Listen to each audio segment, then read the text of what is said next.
Depuis les temps anciens, les Anishinaabe ont vécu sur l'île de la Tortue ou l'Amérique du Nord. Ils avaient leur propre langue, leurs protocoles, leurs lois et leur système de gouvernance.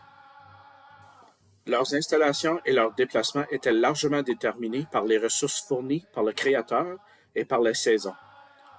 Ils se déplaçaient à travers leur territoire vers des camps saisonniers pour les récoltes, la chasse, la pêche, du riz sauvage et d'autres plantes pour se nourrir et se soigner. Ces déplacements saisonniers ont permis aux Anishinaabe d'entrer en contact avec d'autres Premières Nations, nécessitant des alliances pour la paix, l'amitié, le trot et le commerce. Les Anishinaabe possédaient une riche histoire orale partagée en famille et en communauté.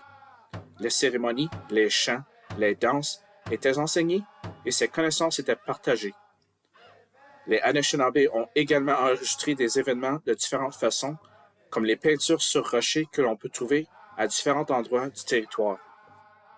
En environ année 1600, le début d'une présence européenne substantielle est établi. Leur expansion à travers le territoire, motivée par l'exploration et le commerce, les a mis en contact avec les Anishinaabe. La relation entre les Anishinaabe et les colons européens était complexe. Les interactions étaient à la fois positives et négatives. Certains membres des deux groupes ont vu le potentiel de partenariat.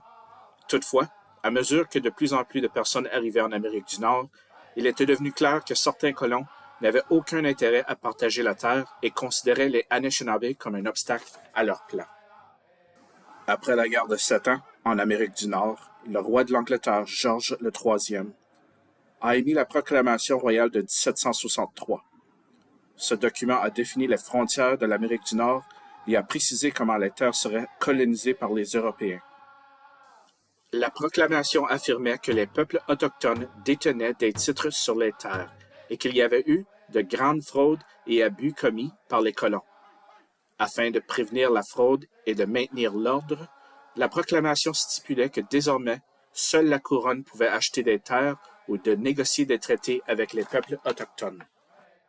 Après la Confédération en 1867, le gouvernement canadien était impatient à s'étendre à travers l'Amérique du Nord.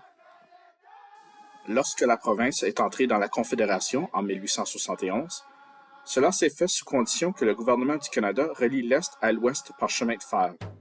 Alors, le gouvernement canadien devait négocier des traités avec les peuples autochtones pour permettre la construction du chemin de fer et la circulation de bateaux à vapeur.